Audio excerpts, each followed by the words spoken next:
Rasman akan menghadapi 3 hal. Satu, sebagai terdakwa atas laporan yang saya buat, ya. Kedua, dibekukan surat izinnya Rasman dan Firdaus oleh Pengadilan Tinggi atas restu pimpinan Mahkamah Agung sesuai dengan perkataan jubir dari Mahkamah Agung. Jubir Mahkamah Agung mengatakan apabila Anda tonton di media, tidak boleh lagi bersidang. Yang ketiga, ada laporan polisi dari Ketua Pengadilan Negeri yang juga pidana, dan ini sangat cepat atensinya. Saya yakin dalam waktu dekat Rasman dan Firdaus dan kawan-kawan akan jadi tersangka. Jadi ada 3 malapetaka yang mereka hadapi.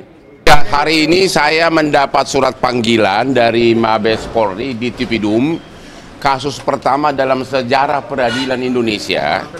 Surat panggilan tersebut terkait dengan laporan Ketua Pengadilan Negeri Jakarta Utara terhadap Rasman Nasution dan kawan-kawan terkait dugaan pelanggaran pasal 207, 217 dan 351 KUH pidana, yaitu tentang penghinaan terhadap pengadilan, menimbulkan kegaduhan di persidangan dan perbuatan tidak menyenangkan.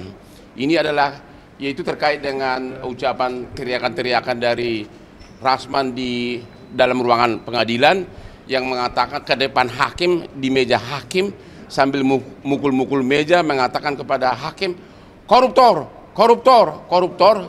Dan juga adanya oknum pengacara junior yang mungkin masih jarang bersidang, yaitu Firdaus, yang naik ke meja di persidangan dengan pakai jubah pengacara. Dan juga beberapa oknum, ada 2 ibu-ibu itu yang mak-mak yang sudah tua tuh, yang juga menimbulkan kegaduhan, dan juga teriakan-teriakan dari istrinya Rasman. Itu kira-kira intinya. Ada persiapan khusus nggak Pak untuk? Nggak ada persiapan. Saya kan hanya sebagai saksi. Jadi hanya menceritakan apa yang saya lihat, saya alami di persidangan. Yang jelas ini adalah kasus pertama dalam sejarah peradilan Indonesia. Ini atas LP siapa sih, Bang? Kenapa? Kronologinya kan Anda sudah lihat begitu. Kan intinya begini. Kan si Rasman menuduh sampai 11 kali posting di Instagramnya mengatakan saya itu penjahat seks, saya itu kelainan seks. Dan kalau sidang pertama, kedua kan sampai ketiga kan sidang terbuka kan. Tapi giliran saya sebagai saksi kan harus yang menjadi acara kan pembuktian apakah ada penjahat seks dan kelainan seks, berarti kan itu terkait dengan asusila. Menurut undang-undang bahwa apabila materi persidangan adalah tentang asusila harus tertutup.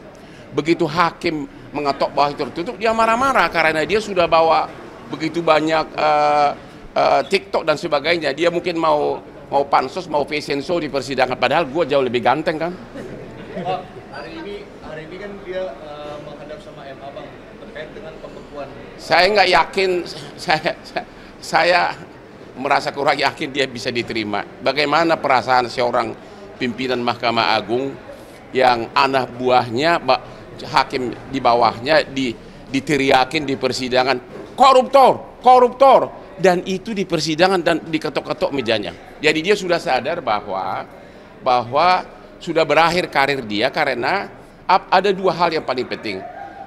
Selama itu masih dibekukan, maka semua surat kuasa maupun pembelaan dari Rasman dan Firdaus yang dibuat sejak tanggal pembekuan kepada klien manapun batal demi hukum karena dibuat oleh orang yang tidak berwenang. Tentu kedua, masyarakat tentu akan pasti menjauh, akan memakai pengacara. Orang memakai pengacara kan untuk menang, untuk membela diri, bukan untuk kalah. Kira-kira begitu. Ya. Apa? Apa? Bagaimana bisa permintaan maaf marwah pengadilan sudah begitu dihina begitu? Ya biarkanlah proses hukum berjalan. Jadi Rasman akan menghadapi 3 hal. Satu, sebagai terdakwa atas laporan yang saya buat, ya.